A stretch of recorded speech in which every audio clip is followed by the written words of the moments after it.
Hello and welcome to Down to the Tyre. Today I'm joined by a very exciting guest because I previously went on her Instagram Live and now she's returning the favour and joining the podcast. I'm joined by Luiza. How are you today?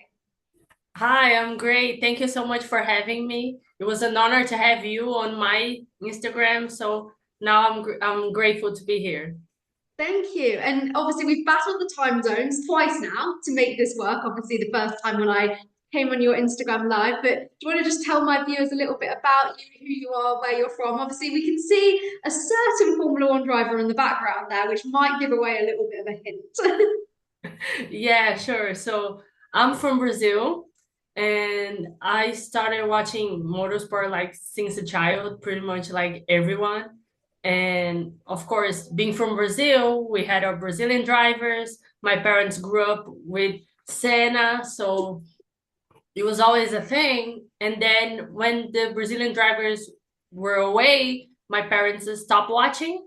So it took me a while to start watching racing again. And then I was completely in love with Lewis Hamilton. So it was like he was the driver for me. And I started watching for him only. And then with time, I was like falling in love with other drivers. And I was like, I'm a multi-team, multi-driver person now. I love that. Yeah, because I feel like Lewis Hamilton has almost been adopted by Brazil in a way, right? Exactly, exactly. Pretty much like he was one of the few men who always mentioned Ayrton. So it was like, okay, we still have that Brazilian feeling inside some of them. And of course, we still want to always keep his legacy. And as time went by, and with no one being from Brazil on the grid, so uh, it was always nice to have him always mentioning Brazil, always mentioning how he was in love with Ayrton and everything that inspires him being from Brazil. Yeah, that's amazing. And I feel like as well, just it must be such an amazing experience being from Brazil and being a motorsport fan because of the legacy that not only Senna, but there's just been so many incredible drivers from Brazil, both in Formula One and just also just generally in the motorsport world. Is it like because for me not being from Brazil, I can imagine it's a big deal over there. Like, does it feel like that for you as a fan as well? Well, it is because by the time I was like starting to be more active in the motorsport universe, there was no one from Brazil in the grid already in Formula One. So I was like, okay, so where are my Brazilians? Where I can watch them? And then two of my favorite who were in Formula One, which is Rubens Barrichello and Felipe Massa, are in Stock Car here in Brazil, which is the biggest motorsport category here. And I was like, okay, I can still watch them because when they left Formula One, I was like, okay, I'll never be able to watch them again. It's over for me. I'm done.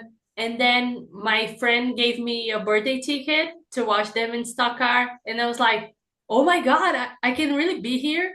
Because, like, as we spoke before, I really thought it was really expensive, like any category. And then I discovered there was not. So I was like, okay, now I'm gonna make a routine. It's gonna be my religion.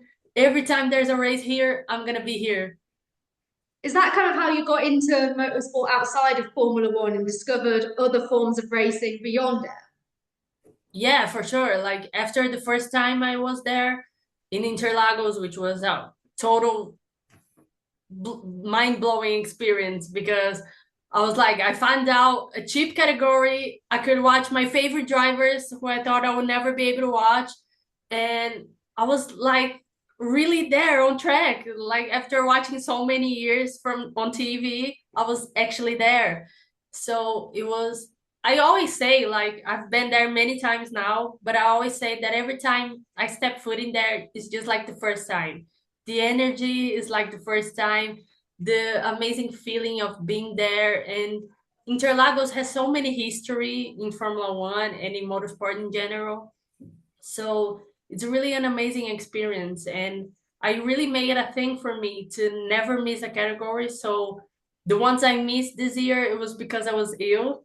So I was like, okay, now that I'm okay again, I'm gonna keep going.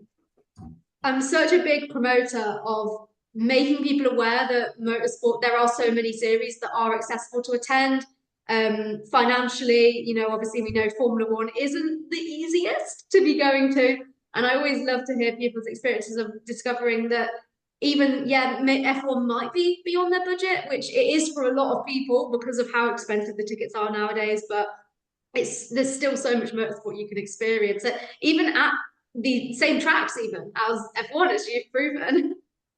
Yeah, for sure. And now with F1 coming up here in Brazil, everybody's like, "Are you going? Are you going?" And it's like, okay, I don't have the budget for. And then they came with the news they're gonna start a fan zone here. So this year is gonna be the first year we're gonna have a fan zone, and it's the cheapest sector. So I was like, I'm gonna be there. I bought my ticket. I asked for an anticipated Christmas gift. So I was like, I have my ticket already.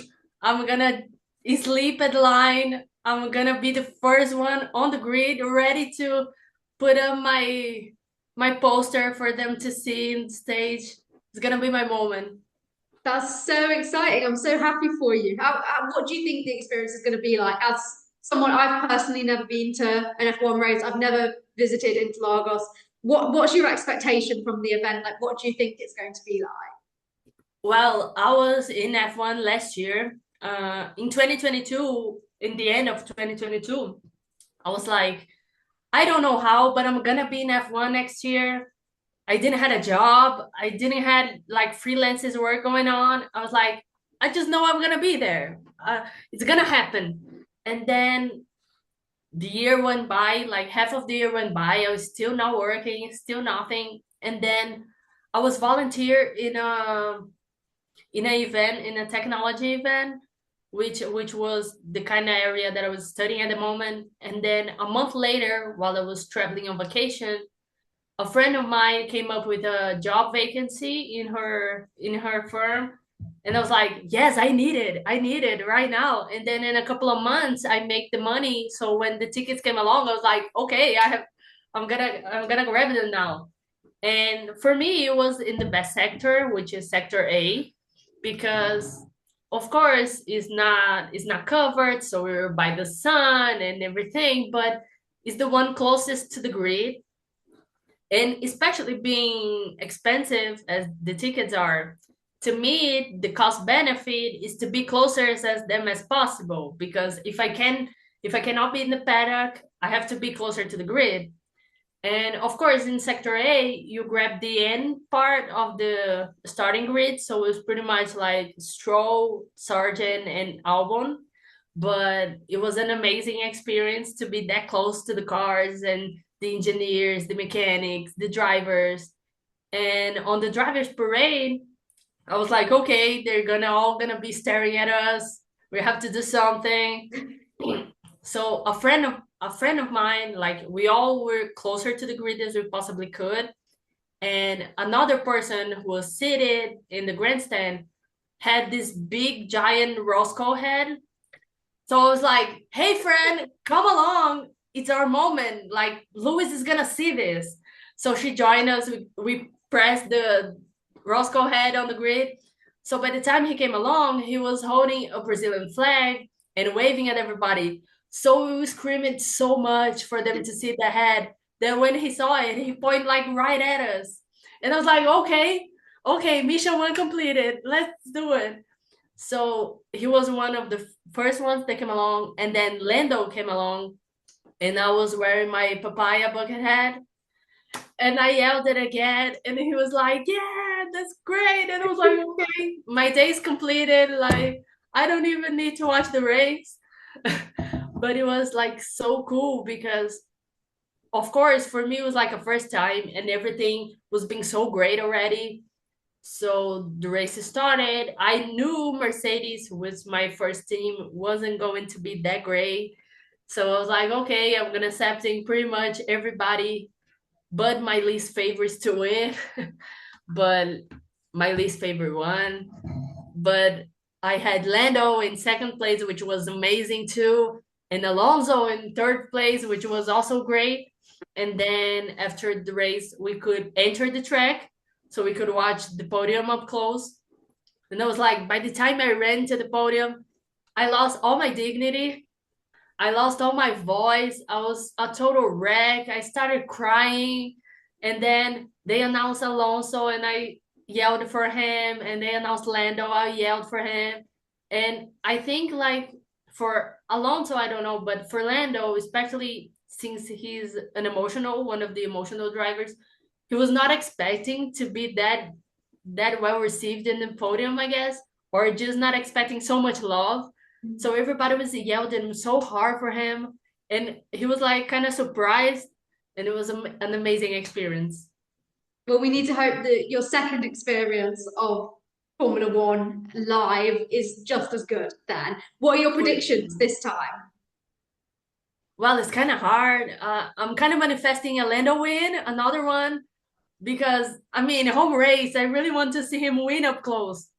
And even though I'm not gonna be close to the track because the fan zone here is gonna be in a car track, which is a little above the racetrack. So I'm gonna watch it on the telly like everybody else. But I'm gonna be like in the same environment, and they're gonna be on the stage a little bit before. So I'm really manifesting Lando to win. Lewis in the podium would be great, but I don't have my hopes that up. But yeah, because like last year he wasn't in the podium. I like he made it top 10, I guess, but it wasn't not even close. But then after the race, after the podium and everything, everybody was yelling so hard for him to show up that he showed up at the grid. Like he really got up there and waved at everybody, and it was really like appreciative because we love him so much, and he always like represent us in a way. And of course, like not only as a driver, because as I always say it as well, he's one of the few who move along motorsport. Like he grew beyond Formula One, and he does so much for so many causes and fights and things that he believes that is just so awesome. Absolutely. Well, I'm praying for, the drivers that you want to do well. And I wanted to speak as well about your platform. I know you said you're manifesting those results. I feel like the platform you have created is just incredible. Over on your Instagram, the live streams you do, all of that. Can you tell me more about that? Tell me how that started. I just imagine you just manifesting like this is what I'm going to create, and you've done it. And I just think it's incredible. Yeah, thank you. So at first it wasn't like a manifestation because by the time I was creating a page, which was in the end of 2022, I was like, it's gonna be my JPEG page, just like Lando, a bunch of photo dumps of every time I'm gonna be on track and stuff like that. Because back then, like I was finishing college, I was starting another one, and I was like, I'm gonna be working, I guess, soon. So I'm not gonna, oh, sorry. I'm Okay. not gonna have that much time to deal with page and stuff like that. So I was like, and then at the same time, I was like, I don't want to do the same thing that a lot of people are doing. And by being an audiovisual graduate, I really struggle with finding what I really want to do and my identity. And I want to do like in my aesthetic and stuff like that. So I really struggle a lot. And it was really closer to New Year's Eve in 2022 that was like, okay, I'm going to start a page and I'm going to talk about motorsport, but how I'm going to do it. And then like the first posts were just like, okay, coming up. And then like a little bit about me and who I was cheering for and this kind of stuff. And then I was like, okay, I really like talking to people and knowing about their stories and their journeys. Okay, it's gonna be an interview thing, like a talk show. I really like watching talk shows like Jimmy Fallon and the ones abroad. I was like, okay, I'm gonna do my thing, but in motorsport. And it was a thing that I saw that nobody was doing. So I was like, okay, this is gonna be my thing. So I started calling a couple of friends that I was speaking to at the time, and they started being my first guests. And I was like, okay, this is gonna be my thing. It's amazing. Honestly, I feel like you like we spoke before when I came on the live stream about just trying to do something a bit different because it is quite a saturated world of content creation in the motorsport kind of sphere. And I feel like you have such a voice and a vision for it that just no one else is doing, which I think is really, really like special and unique. Thank you so much. It's kind of hard. It's a really hard job because, especially like nowadays, with so much people creating, and because like when you start talking about something that nobody's talking about, it's kind of easier because you can do whatever. Yeah. But when you start talking about something that everybody else is already talking about, it's kind of hard because most of the people choose to follow the same pattern, I guess, like post the same stuff and same routines and this and that. But it wasn't what I wanted for me. Like, I really had this thing where I wanted my page to become something and not just be another page. So I was like, okay, if I want my page to be something and not just become another one, then I have to be different than the others. So, and especially because like I'm actually shy. I don't really like to put my face out there and talk, but I was like, okay, if I'm gonna be this person, then I have to do it. And I have like no choice. And I was like, okay, then I'm gonna do it. Like in the purpose of what I really want, then I'll do it. Yeah, that like it's so difficult, isn't it? Like to it. I know I spoke when I came on your show about TikTok being quite scary because it's you always have to be showing your face and you're kind of the like it leaves you so open to comments and stuff. But your page is so everyone's just so positive. I feel like you've built such a lovely community that's like just filled with love and not hate. What do you think has contributed to that? Rather than obviously, you see some content creators on TikTok who, even though they put out all the positive energy, they still get the trolls and the comments and stuff. How do you think you've avoided that? Well, sometimes I say God is shooting me because I still don't get this one. I had like some weird people lately, but like I just blocked them. And because like I don't even know who he was, but we're just like messaging all the time, like we're friends forever and stuff, like kind of like that. And I was like, okay, I don't want crazy around here, block. But hate comments, I don't really get them on Instagram. And I'm still studying how I'm gonna share the content that I do on Instagram on TikTok. So I still didn't start it really out there. But I'm always saying like God is protecting me because I'm growing up to have like zero patience with this kind of stuff. And it's either blocking or I'm really gonna answer. Like I don't have middle term. I don't have like a be politically correct, like I don't have the patience. Like if you wanna gonna be mean to me, I'm gonna be mean back. I really don't have this, oh, but you have to ignore. Oh, but it's just like no, like I'm just doing my stuff. If you're here to hate on my stuff, then we're gonna hate on you back. I'm really don't have this all this spirit peace that I pretty much say that Louis have sometimes for all the hate he receives. I'm like, he's just so calm all the time, like how he does it. And I don't really have that. Pretty much like today, we're having elections day here in Brazil, and everything has been a mess. And I was like, I had a total mess with my documents at the time I was of voting, and they didn't want me to let me vote, and it was a whole argument and stuff. And then the police pretty much wouldn't do anything, and I was like, okay, this country is now working as it should, but whatever. And it's just like breathing, pretending nothing is going on, and just carrying on with my day. But this kind of stuff will really get to us as much as we don't like to.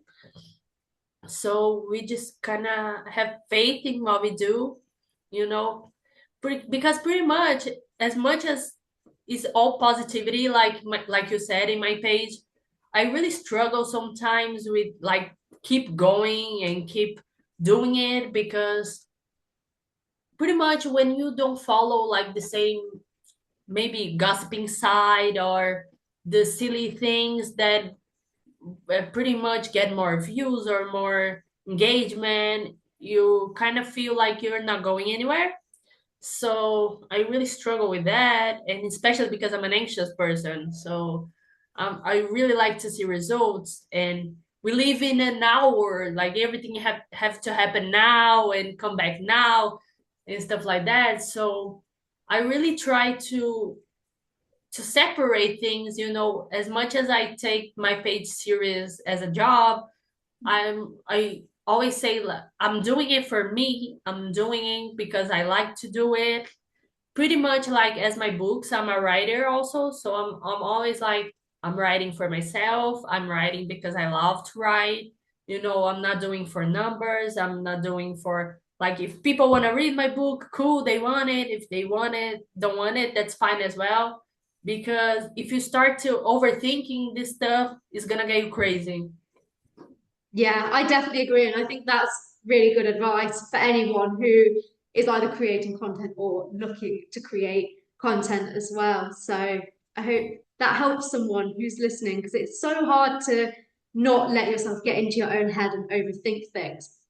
When I was starting my content, again, similar to you, I wanted to make sure it was unique and was giving something that wasn't already out there. And that's why I kind of went down the route of exploring the feeder series. And now back to the topic of when we're talking about Brazilian drivers.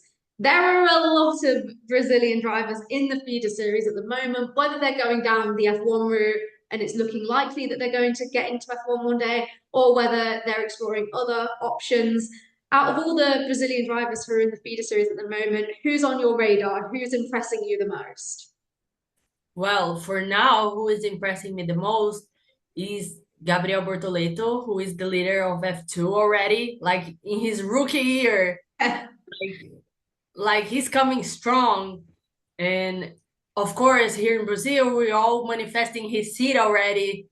And he's up for the Sauber seat, but then Franco is up to the seat as well. So it started a whole argument like, come on, we won the Brazilian. And and then Alonso said it was not only Sauber who made an offer, and I was like, oh my God, who else is coming up? Because the grid is pretty much closed. But then they always say like pretty much the offer is to 2026. But I'm like, okay, like I don't want to know. I want him there now. Like we want a Brazilian in F1. Like give us that. But like he's the one impressing us the most. And Rafael Câmara, who won Freca also, because like now we want him to come up to F3 and have his way as well. Drugovic, of course, he keeps impressing us.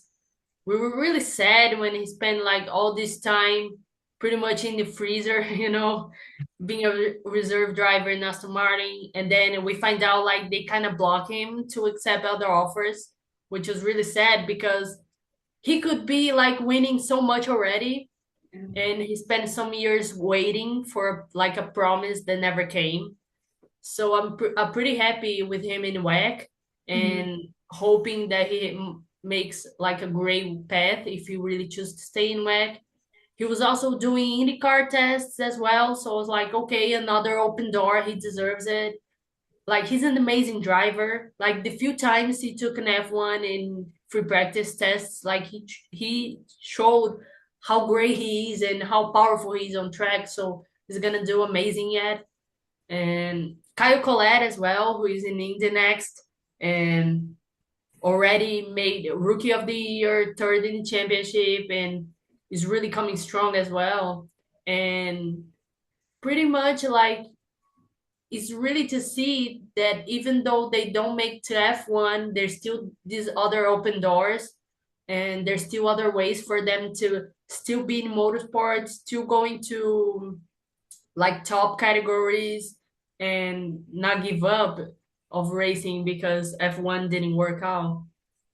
Yeah, what's your opinion on the drivers kind of following that IndyCar route? Because obviously I know Pietro Fittipaldi, who's also Brazilian, did IndyCar this year. Kyle Collett, who we've already mentioned. Like, do you enjoy seeing drivers kind of taking that route rather than obviously we know Drogovic was blocked from exploring that route or any route, as we've said. But do you think IndyCar is a good route for them to take if F1 is looking likely?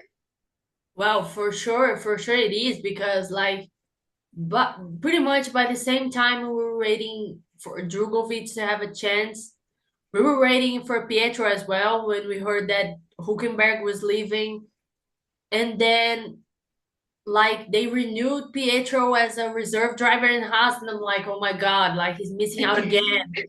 And then he was confirmed in Indy, and I was like, finally he's free.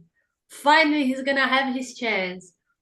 And because I think even though like it's a good opportunity to be in F1 and all that, it's kind of it's kind of blocking their career a little bit, you know, not having them to show what they're capable of, and the time is going by, and pretty much in Formula One everything is about time, because like pretty much some people say that like Drogovic chances in F1 are slim to none.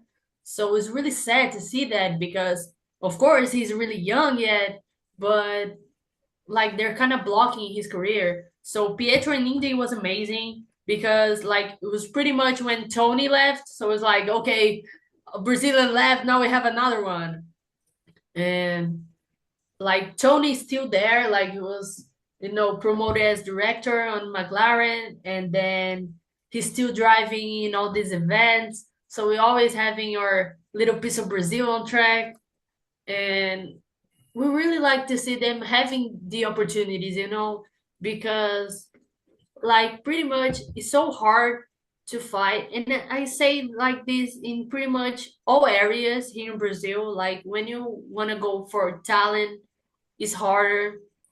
When you want to go abroad, it's even harder because of the money differences, you know, like in a lot of places, like in the States, is 5 times more, and in the Europe is like 6, 7 times more. So it's really, really hard to go for talent. And so when we really want it, it's a battle. It's a total battle to make it happen. Yeah, because I remember reading, I think it was Drogovic that I was reading this about, but he left Brazil and moved over to Europe to pursue racing at such a young age, and that must be so difficult to just leave everything to pursue your dream of F1 and then get so close and then that happened.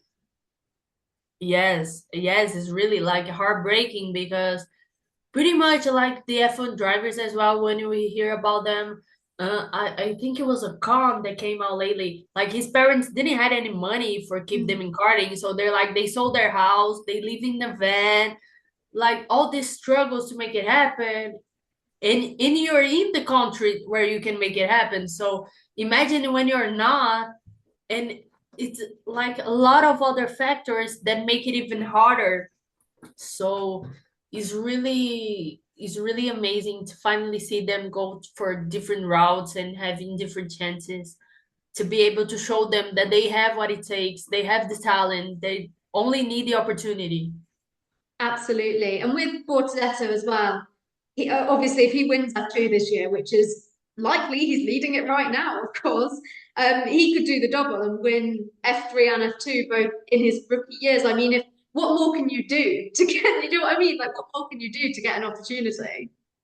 Exactly, exactly. Because and it's pretty much like with Drogovic, like he won F2 and then everybody was like, okay, now he's getting F1, and he didn't. And it's like, okay, maybe he's gonna come up along the way, and he didn't. So we were like, okay, like what else you can do to be there? And so like with Bortoleto, we're waiting for right now because like you said, he won F3. Now you won F2. What else can you do? And it was really sad because as I was talking about it the other day with Theo as well, like in Indy, with all the replacements and him Chaos. now out of nowhere, yeah, chaos. Hmm. And like he said in a podcast some time ago, it should be an obligation. Like if you won, you have to have a secured seat on the above category, because like that's what you do. Like you win to go up. So what do you mean I won and I won't? Yeah. Especially Like when if you've won F3 as well, like with Bortoletto, in both in rookie years.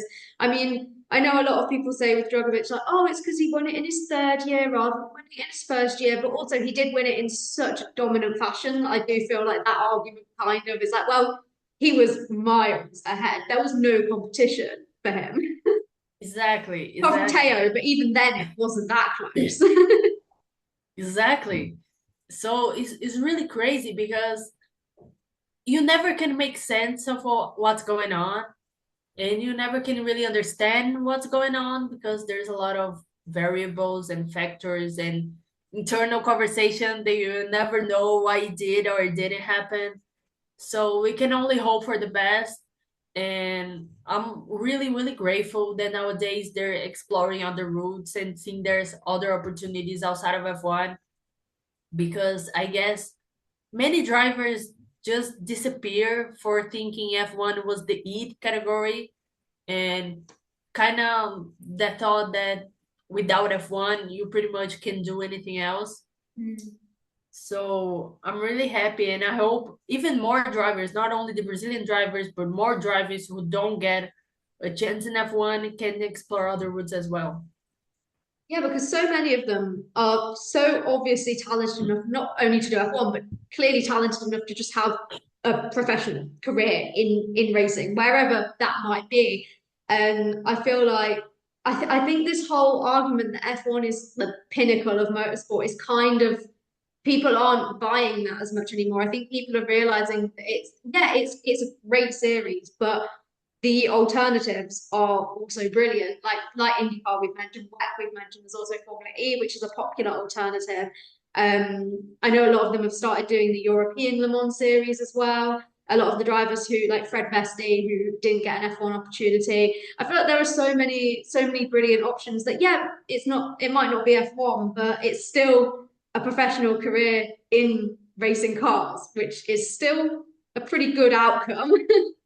Exactly, exactly. And like Paul Aaron, who was the leader of F2 up until some time ago, like he's not gonna be able to do another season. So it's like he's either get a chance or he's out.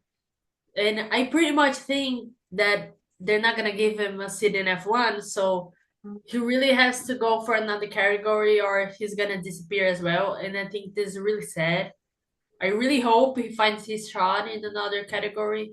He did Formula E test as well, so I really hope he finds a spot there, even as a reserve, like Kyle did with Nissan. And because like weirdly enough, like Oliver Rowland got sick one of the races and Kyle raced and it was amazing. Like for like his first time in an actual FE race, he never had done simulator on that track and he did amazing. So I was like, come on, if that's not talent, what it is. With Kyle, obviously, he's done Indy next. He's got those like kind of indie connections. He's also got the Formula E stuff going on. Where do you kind of see him progressing with his career? Do you think he'll stick to kind of the indie route or Formula E? Like, where do you think he'll ultimately end up? Well, I think in a way, Indy is the more secure one at the Mm, moment. yeah. And like, of course, leaving the doors open is also great because you Yeah. never know when you can have a shot. And of course, having these opportunities, like if someone falls ill, you can drive, is gonna like improving your experience as well in many categories. He's also done Porsche races here in Brazil, so he pretty much everywhere. Yeah. It, like leaving the doors open pretty much every category he possibly can, and it's really amazing to see. But for now, I think he's of course he's gonna do Indy next again, Yeah. and I really hope to see them going to IndyCar pretty soon. Yeah. So much exciting. You know, I feel like there's so many drivers who have so many exciting opportunities coming up, and I just can't wait to see where they will end up. And I'm just manifesting they all have like seats where they are driving rather than just being kind of stuck in like reserve roles and stuff. And I'm just so excited to see where everyone ends up, not just next year, but just beyond. Like for sure, and pretty much like with Franco as well, because Yeah. everybody wants him to go up, and it's still not a secure thing as well. So I really think it's sad that he's gonna make an amazing like end of the year because like he's showing up for sure how great he can be. Pretty much being closer to top 10 in his first F1 race was a big deal. And like in the end of the year, Sainz is gonna come up and he's gonna be racing. So it's really sad as well to see like how I mean, I'm not saying that Sainz is a bad driver, but seeing how gray ones have this opportunity to show how big they are and not having the spot. On the other hand, Liam Lawson is coming up, so I'm like, I really hope he's coming up in the end of this year and being renewed for like Yeah. many other seasons because he already made a miracle with that car, so he deserves it. But So, like, it's really, really crazy to see all those movements. yeah, well, we'll end the episode on a moment of manifestation for just young drivers getting opportunities, but for this episode, particularly the Brazilian ones, particularly them. Amazing. Well, before we go, do you want to just give a shout out to all of your social media platforms, anywhere that people can follow you so they can go and check out your content? For sure. So if you want to follow me pretty much everywhere, I mean, Instagram and TikTok for now is luizaverso.jpg. It was supposed to be like Luizaverse. I pretty much posted it as well since I do like double language content. But Luizaverse has a no at the end because it's in Portuguese. But you can drop it there, you'll find me. Amazing. They'll be linked in the description as well, so everyone can go follow you. And thank you so much for joining down to the tire today. Thank you for having me. It was amazing chatting with you again. No problem at all. We'll speak soon, I'm sure, on one of our platforms at some point. Thank you to everyone for listening. And yeah, thank you again to Luiza for being our guest today. Thank you.